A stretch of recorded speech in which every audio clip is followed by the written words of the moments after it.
4 മാസക്കാലം നീണ്ട യുദ്ധത്തിന് വിരാമമിട്ട ഒടുവിൽ പശ്ചിമേഷ്യയിൽ സമാധാനത്തിന്റെ സന്ദേശം വരികയാണ്. 60 ദിവസത്തെ വെടിനിർത്തൽ ഉന്നമിടുന്ന സമാധാന ഡീലിൽ ഒപ്പുവെക്കാൻ ഇറാനും അമേരിക്കയും തീരുമാനിച്ചിരിക്കുന്നു. ഇത് പ്രകാരം ഇരു കൂട്ടരും പരസ്പരമുള്ള ആക്രമണങ്ങൾ അവസാനിപ്പിക്കാനുള്ള ധാരണയായിരിക്കുന്നു. ഹോർമുസ് തുറക്കുന്നതിന് ആണ് ട്രംപ് ഊന്നൽ നൽകിയിരിക്കുന്നത്. അതായിരുന്നു ട്രംപിന്റെ ഈ സമാധാന കരാറിലേക്ക് പോകുമ്പോൾ ഏറ്റവും പ്രധാനപ്പെട്ട ആവശ്യം.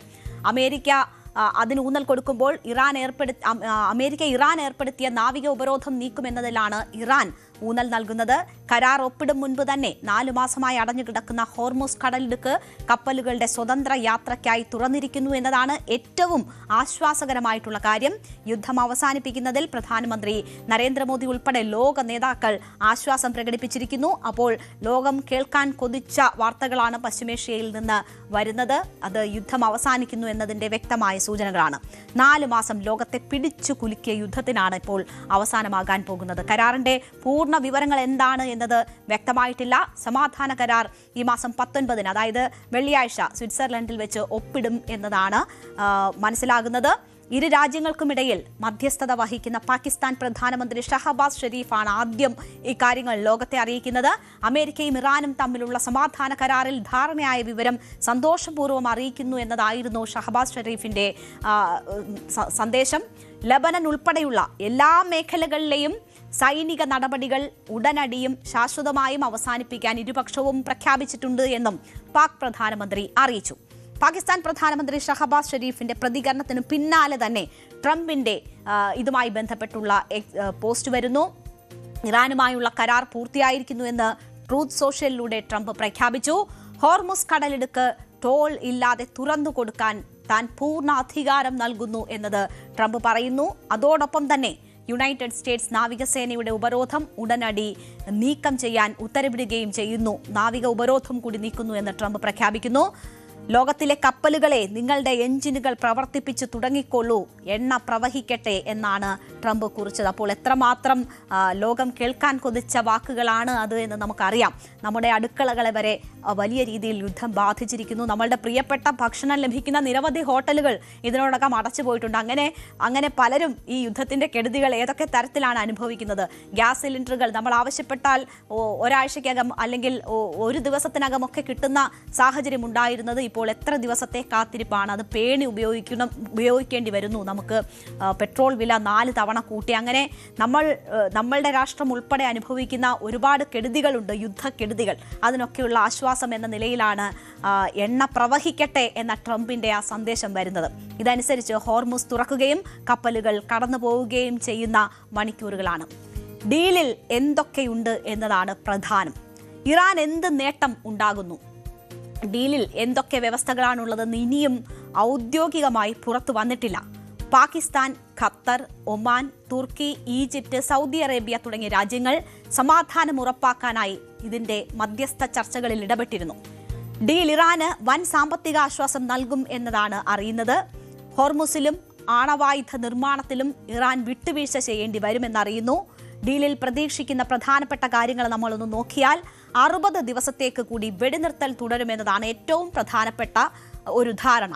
ഇറാനും അമേരിക്കയും തമ്മിലെ ആണവ ചർച്ചകൾ ഈ കാലയളവിനുള്ളിലാണ് നടക്കേണ്ടത്.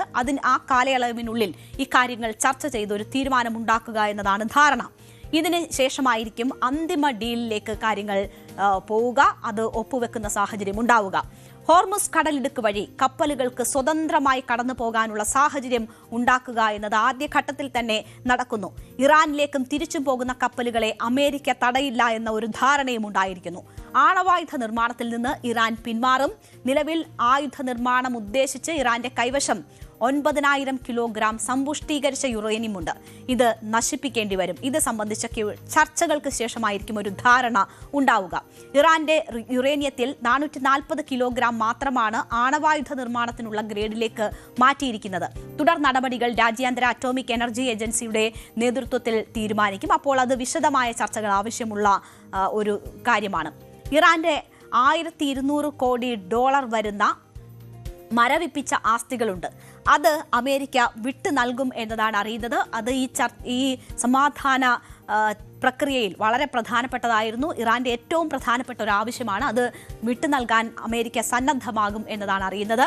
2500 കോടിയുടെ മരവിപ്പിച്ച ആസ്തികൾ വിട്ടുകിട്ടുമെന്ന് ഇറാൻ അധികൃതർ എന്തായാലും ഇപ്പോൾ അവകാശപ്പെടുന്നുണ്ട്. അതിലൂടെയാണ് ഡീലിലേക്ക് എത്തിയത് എന്ന അവകാശവാദം പറയുന്നുണ്ട്.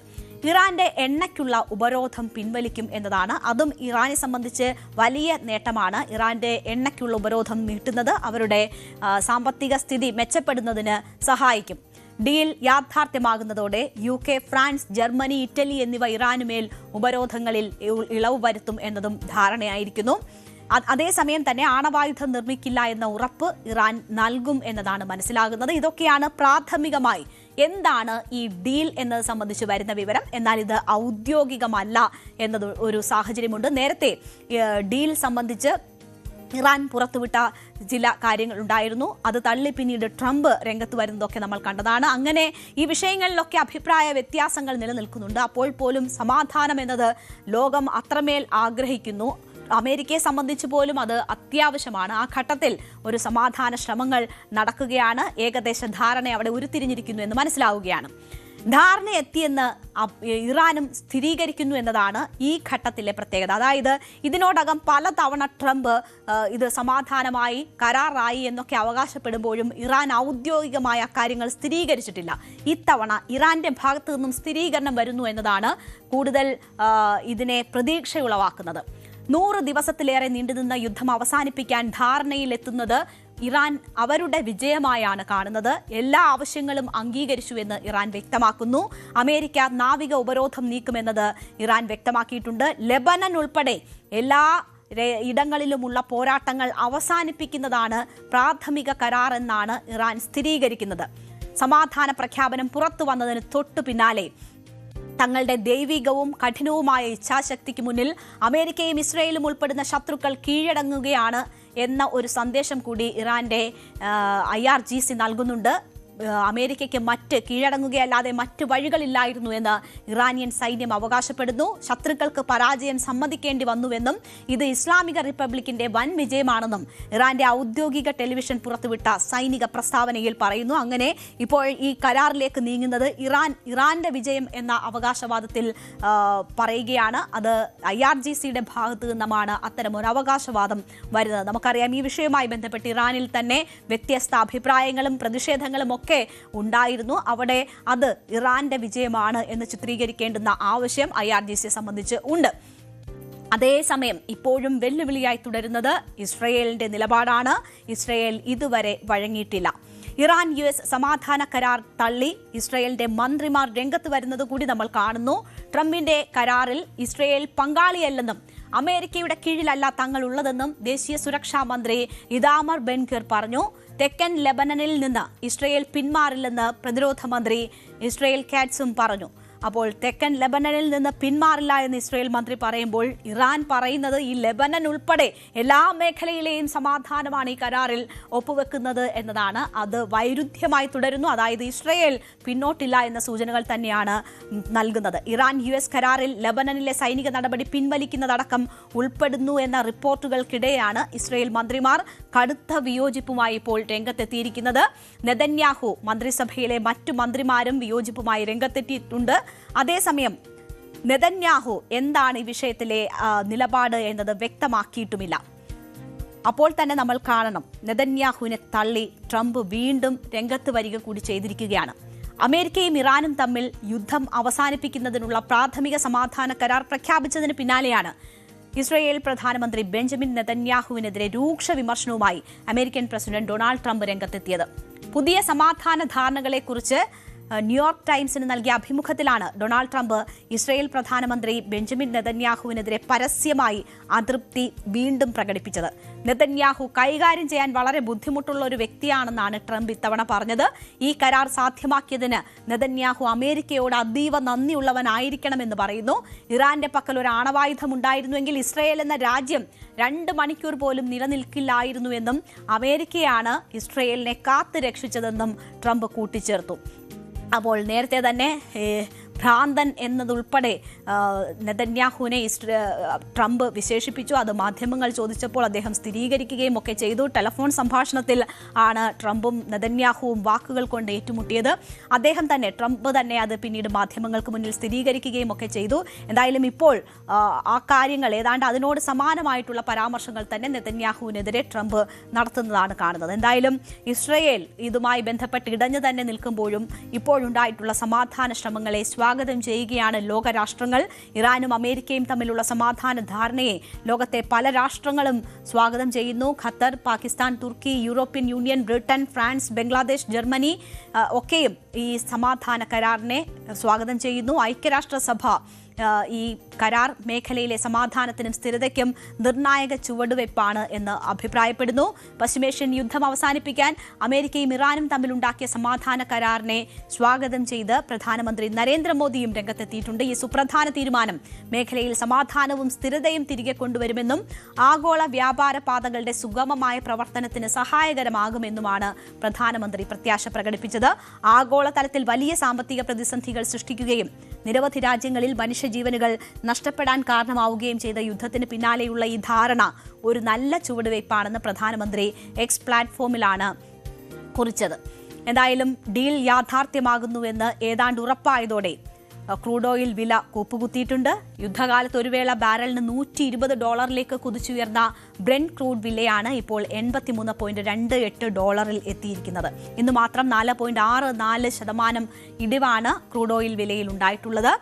ഇന്ത്യ ഉൾപ്പെടെയുള്ള ലോക രാഷ്ട്രങ്ങൾക്കെല്ലാം വൻ ആശ്വാസമാണ് ഈ വാർത്ത നൽകുന്നത്. വില വൈകാതെ $80 താഴേക്ക് വീണേക്കും എന്നതാണ് പ്രതീക്ഷിക്കുന്നത്.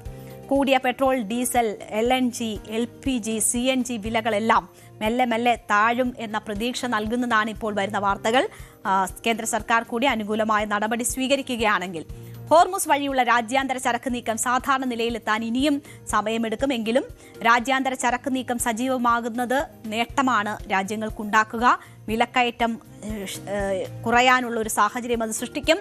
പണപ്പെരുപ്പം ഉണ്ടാകുമോ എന്ന പേടി ഏതാണ്ട് യുദ്ധം തീരുകയാണെങ്കിൽ അകലും. പലിശ ഭാരം കൂടുമെന്ന ഭീതി ഒഴിവാക്കാം. സമ്പദ് മേഖല സജീവമാകും. അത് എല്ലാ നിലയിലും ഒരു ഉണർവ് സമ്പദ് വ്യവസ്ഥയ്ക്കുണ്ടാക്കും. GDP വളർച്ച മെച്ചപ്പെടും. യുദ്ധകാലത്ത് എണ്ണക്കുതിപ്പ് സൃഷ്ടിച്ച എല്ലാ ആഘാതങ്ങളും ഒഴിവാകും. അങ്ങനെയൊക്കെ പ്രതീക്ഷ നൽകുന്നതാണ്. മാത്രവുമല്ല, ഡോളറിനെതിരെ കനത്ത ഇടിവ് നേരിട്ട ഇന്ത്യൻ രൂപ ഇപ്പോൾ അത് തിരിച്ചുവരവിന്റെ പാതയിൽ കൂടിയാണ്. ഈ ആദ്യ മണിക്കൂറുകളിൽ തന്നെ അതിന്റെ സൂചനകൾ വരുന്നുണ്ട്. സമാധാന ഡീൽ നീക്കത്തെ തുടർന്ന് എണ്ണവിലയും ഡോളറും താഴുകയും ഓഹരി വിപണികൾ കുതിക്കുകയും ചെയ്തതോടെ രൂപയും ഇന്ന് മുന്നേറിയിരിക്കുന്നു. സ്വർണ്ണവില പശ്ചിമേഷ്യൻ സമാധാന നീക്കത്തെ തുടർന്ന് വീണ്ടും കുതിപ്പിന്റെ പാതയിലാണ്. രാജ്യാന്തര വിപണിയുടെ ചൂടുപിടിച്ച് കേരളത്തിലും വില ഇന്ന് കുതിച്ചു കയറിയിട്ടുണ്ട്. ഗ്രാമിന് 225 രൂപ വർദ്ധിച്ച് 13,890 രൂപയാണ് ഒരു ഗ്രാം സ്വർണ്ണത്തിന്റെ വില ഇന്ന് ഉയർന്നത്. 1,800 രൂപ ഉയർന്ന് പവൻ വില 1,11,120 രൂപയിലും എത്തിയിരിക്കുകയാണ്. അപ്പോൾ ഒരു തിരിച്ചുവരവിന്റെ പാതയിലാണ് സമ്പദ് വ്യവസ്ഥകൾ എന്നത് നമുക്ക് കാണാം. അതൊക്കെ പ്രതീക്ഷ നൽകുന്നതാണ്. നമ്മളുടെ നേരത്തെ സൂചിപ്പിച്ചതുപോലെ അടുക്കള വരെ എത്തിയ പ്രതിസന്ധിക്കും ഒരു പരിഹാരമാകും എന്ന് പ്രതീക്ഷിക്കാം. 10,000-ഓളം ജീവനെങ്കിലും നഷ്ടപ്പെട്ടിട്ടുണ്ട് ഈ യുദ്ധത്തിൽ എന്നതാണ് കണക്ക്. ലെബനനിലും ഒപ്പം തന്നെ ഇറാനിലും മറ്റ് ഗൾഫ് മേഖലകളിലുമൊക്കെ ഉള്ള മരണസംഖ്യ ഏതാണ്ട് 10,000 വരെ എത്തും എന്നതാണ് കണക്കാക്കുന്നത്. എന്തിനു വേണ്ടി തുടങ്ങിയെന്നറിയാത്ത യുദ്ധം അവസാനിക്കുകയാണ്. ഇസ്രയേലും അമേരിക്കയും സംയുക്തമായി തുടങ്ങിയ യുദ്ധം അവസാനിക്കുമ്പോൾ ഇസ്രയേലും അമേരിക്കയും രണ്ട് തട്ടിലെന്ന സൂചനകളാണ് വരുന്നത്. ഇസ്രയേൽ അടങ്ങിയിരിക്കുമോ എന്നറിയില്ല. എന്തായാലും ഹോർമുസ് തുറക്കുന്നിടം വരെ എത്തിയിരിക്കുന്നു കാര്യങ്ങൾ. നേരത്തെയും ഹോർമുസ് തുറക്കുന്നതുവരെ എത്തിയ കാര്യങ്ങൾ പിന്നെയും ഏറ്റുമുട്ടലിലേക്ക് പോയ ചരിത്രമുണ്ട്. എന്തായാലും ഇപ്പോഴത്തെ ചർച്ചകൾ ശാശ്വത സമാധാനത്തിനായിരിക്കട്ടെ, സമാധാന കരാർ ഒപ്പിടട്ടെ, പശ്ചിമേഷ്യയിൽ സമാധാനം പുലരട്ടെ എന്ന് നമുക്ക് പ്രതീക്ഷിക്കാം. കൂടുതൽ വാർത്തകൾക്ക് news 18 Keralam YouTube channel subscribe ചെയ്യുക.